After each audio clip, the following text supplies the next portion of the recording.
मुख्यमंत्री जी नीतीश कुमार जी, आप डीजीपी बदलते रहिए, लेकिन बिहार में अपराधियों का मंसूबा कभी रुक नहीं पाएगा।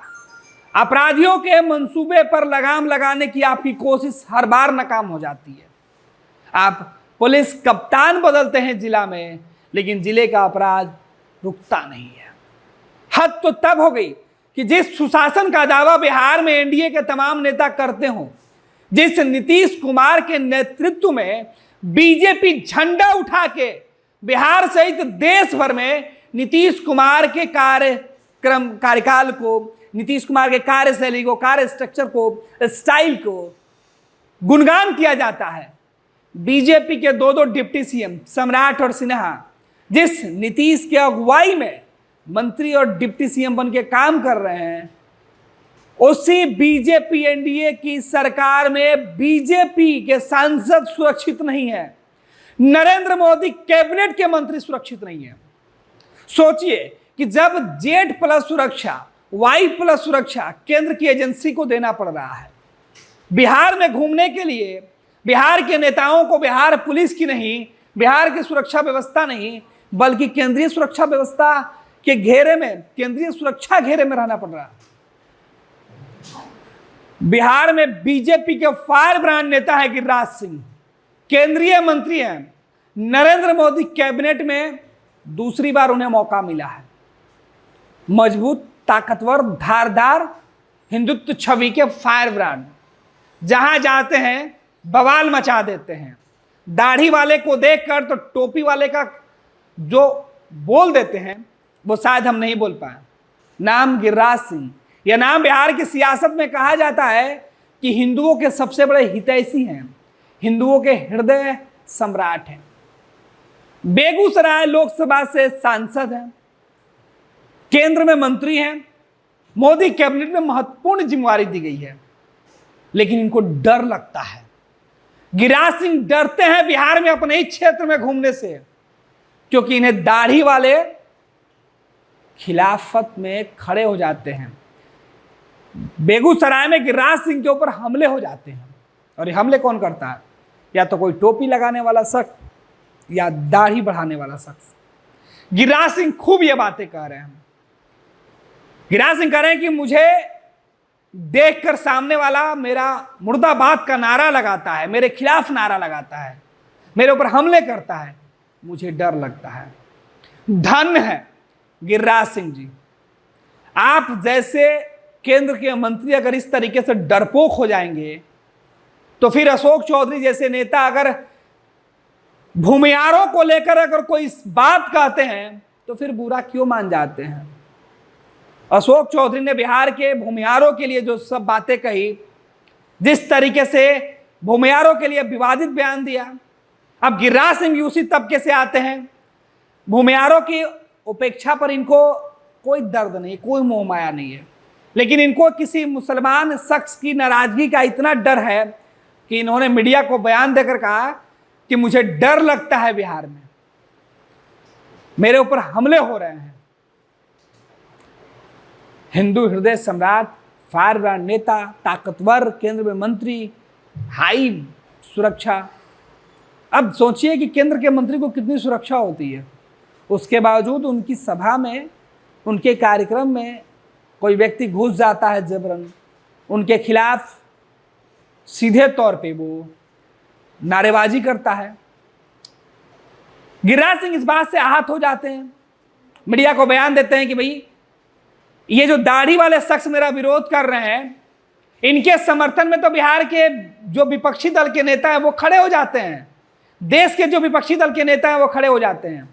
इस बात का मलाल है, गिरिराज सिंह का मलाल वाजिब भी है, होना भी चाहिए।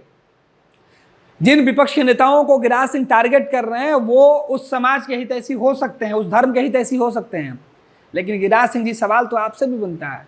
जिस भूमियार के बदौलत आप बेगूसराय से बार बार चुनाव जीत जाते हैं, जिस भूमियार छवि की वजह से आपकी पहचान बनी, आज उसी भूमियार के बारे में तरह तरह की बातें कही जा रही है, फिर आप खामोश क्यों हैं?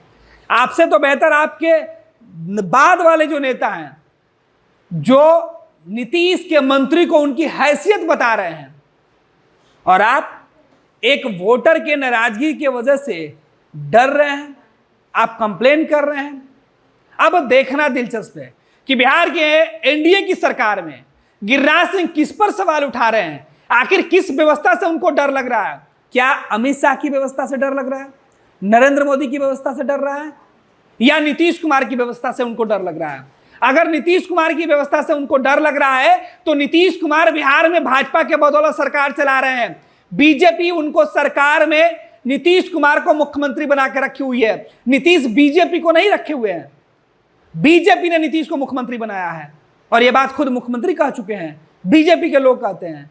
फिर क्यों ऐसे डरपोक मुख्यमंत्री को आपने रखा है जो अपराधियों के सामने कुछ कर नहीं पाते हैं? किसी दाढ़ी वाले के सामने नीतीश जी डर जाते हैं और अमित शाह नरेंद्र मोदी चुपचाप देखते रह जाते हैं। यह बड़ा सवाल है।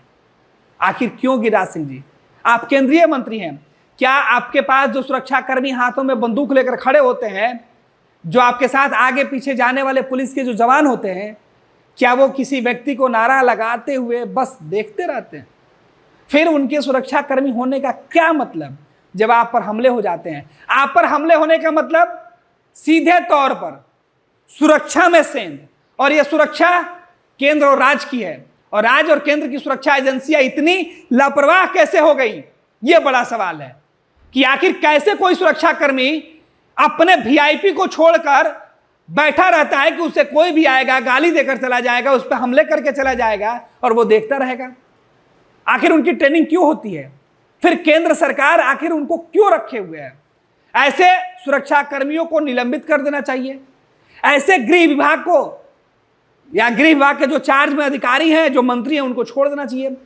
क्योंकि अगर वो इस तरीके से लापरवाह सुरक्षाकर्मी अगर किसी वीआईपी को देंगे जिसको जान का खतरा हो, जिसके ऊपर हमले होते रहें, जो व्यक्ति क्षेत्र में जाए तो उसका विरोध हो जाए, फिर ऐसे सुरक्षाकर्मी, खुफिया विभाग, सूचना तंत्र किस काम का?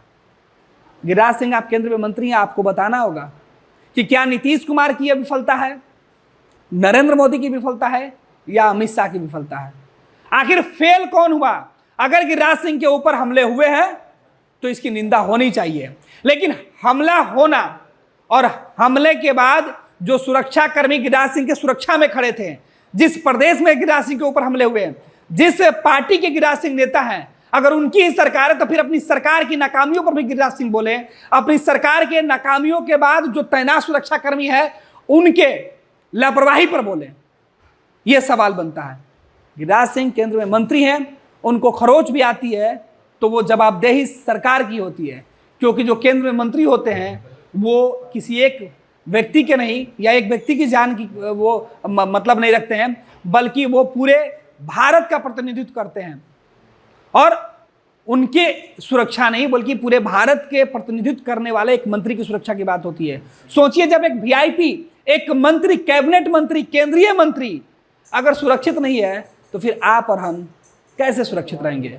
नीतीश जी, आपके बिहार में जब केंद्रीय मंत्री सुरक्षित नहीं है तो फिर आम आदमी कैसे सुरक्षित रहेंगे?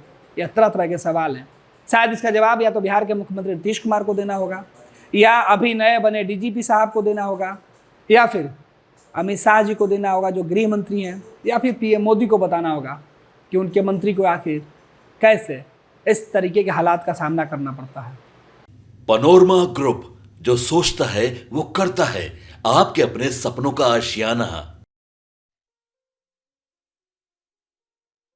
ये लो, मुंह मीठा करो। आज मैंने अपना जॉब छोड़ दिया, अब हम पूर्णिया वापस जाएंगे। जॉब छोड़ दिया है? मतलब ये घर कैसे चलेगा? हम करेंगे क्या? और माँ बाबूजी क्या बोलेंगे? इसलिए मैं एक और मिठाई का डब्बा लाया। अपने बिजनेस के लिए लोन अप्रूव हो गया। अरे लोन अप्रूव हो गया वो तो ठीक है, लेकिन पूर्णिया में हम रहेंगे कहाँ? अपना घर भी तो नहीं है वहाँ। इसलिए तो एक और मिठाई का डब्बा अलग से लाया हूँ। हमने पूर्णिया में घर ले लिया है, पूर्णिया के ई होम्स पैनोरमा में। पूर्णिया में पैनोरमा ग्रुप लेकर आए हैं ई होम्स पैनोरमा। बड़ा घर, आलीशान जिंदगी और अत्याधुनिक सुविधाओं के संग। अरे अब क्यों मुंह मीठा करवा रही हो? क्योंकि हम घर वापसी जो कर रहे हैं। घर वापसी की खुशी पूर्णिया में ई होम्स पैनोरमा के संग। E homes panorama, luxurious lifestyle redefined.